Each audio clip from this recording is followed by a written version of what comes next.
because you have no idea how much Charlie Kirk wants a bullhorn down here right now. He always said to me, if we could just figure out how to bring the Holy Spirit into a Trump rally, I think you've done it.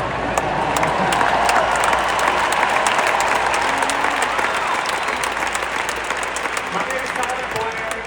I was the CEO of Turning Point USA and now the CEO of Turning Point Action. You may know me from the Charlie Kirk Show or our weekly podcast, Thought Crime, with Charlie, Jack, Blake, and Andrew, but I'm also the longest tenured employee at Turning Point. I met my friend Charlie in 2014.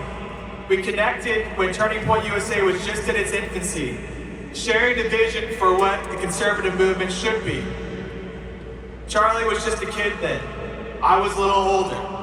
We had a lot in common. I didn't like rhinos. He didn't like rhinos. I was the youngest guy at Tea Party meetings. He was the youngest guy at Tea Party meetings. Charlie didn't go to college. I went to ASU, so I basically didn't go to college.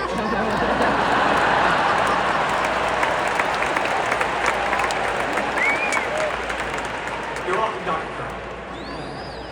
We went to work every day on a 24-hour clock. When Charlie turned 21, he didn't have a home. Turning Point USA was in his first year of raising real money. He was just a kid to me, but donors would ask him where he lived, and he took personal offense to the suggestion he still lived in his parents' basement. Although his parents probably wanted him to be there all the time. He was a grown 21-year-old man after all. He was rarely home in Chicago.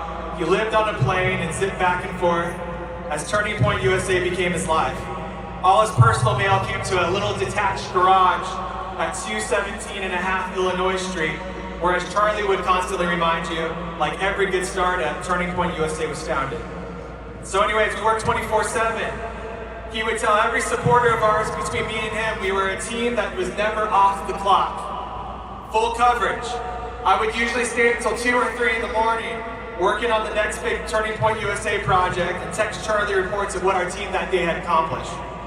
It was like this every day. Work, report, and wait to see my text messages to Charlie flip from delivered to read as soon as he woke up on the East Coast, so we can be firing away feedback, thoughts, and a flurry of brilliant Charlie Kirk ideas as soon as he opened his eyes. I'm not kidding you, this was every single day. And all it takes is 2 dudes to dream up big stuff and talk each other into really insane ideas, which Charlie and I did often to one another. We would go back and forth with those ideas, perfecting them, turning into bigger, more insane and impactful things, and of course, expensive concepts. The ideas literally never stopped. It was around-the-clock problem-solution chat that worked to dream big for the conservative movement. Come up with new ideas, plan new things, fix all problems. My job was to turn it into proposals and presentations, and voila, we would work to execute. Charlie would take red eyes from coast to coast, going all over the country like a crazy man, on any and every possible donor, meeting with every possible donor who would take a meeting, so our ideas and fixes for the conservative movement could help young people once and for all. I oftentimes would go with them and marvel at the deranged 22-year-old lifestyle of bathing in airport bathrooms, eating full plates of vegetables and meat at 10 p.m. at night after a long day's work. He was the best at doing all of it. Our success gave me the job of a lifetime, and I'm grateful for it for the rest of my life. I got really good at recruiting the best young talent in the country to come work for us. And it was non-stop. We were a hell of a team. And that's how it worked. Turning Point USA was built, and the Charlie Kirk vision was delivered. I had the special honor at Charlie and Erica's wedding to give a toast speech for Charlie the groom. It was significantly less pressure than this room. An incredibly beautiful wedding, but small, and an important room of people. I can admittedly say I didn't think that I would have to give another Charlie Kirk speech this soon. At his wedding, I told the story of talking Charlie into moving to Arizona. He was an adamant Chicago boy. I needed to break that. Selfishly, I wanted him to love Arizona because I had recently convinced him to move Turning Point USA to Arizona. It was a hard sell at first, and that was until I hosted the first Trump rally in Trump rally history right here in Arizona in 2015. I got a call from Miss Erica Kirk. Miss Arizona 2012. I just want to help, she said. So naturally, I put her right behind the president at that first rally. After that, we talked. It was obvious she was the perfect person for the job that Charlie and I had devised in one of our 24-hour planning sessions. I wanted to hire her. I only had one problem. Charlie Kirk wanted to date her. Long story short, I was very worried he was going to scare her off and screw it up. And I was going to lose this incredible prospect. Like all things he put his mind to, Charlie accomplished everything he put his mind to. They immediately fell in love and I lost an employee. But now she's my boss. I'm sure you've heard. We love Erica Kirk.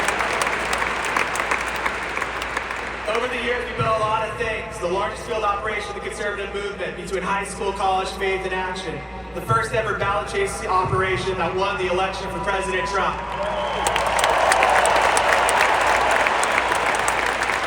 The largest events in the conservative movement, most of which have been huge in convention centers.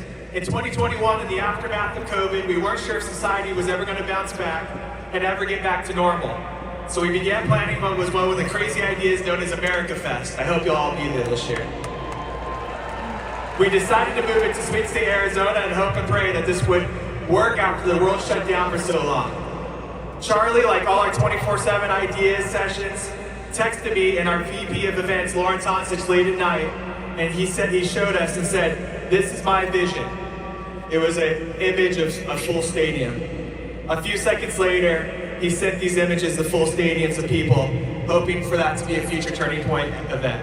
Well, Charlie, my friend, I'm happy to report we're standing in your vision. We didn't come here. We love you. You were standing in the vision for Charlie Kirk. God bless.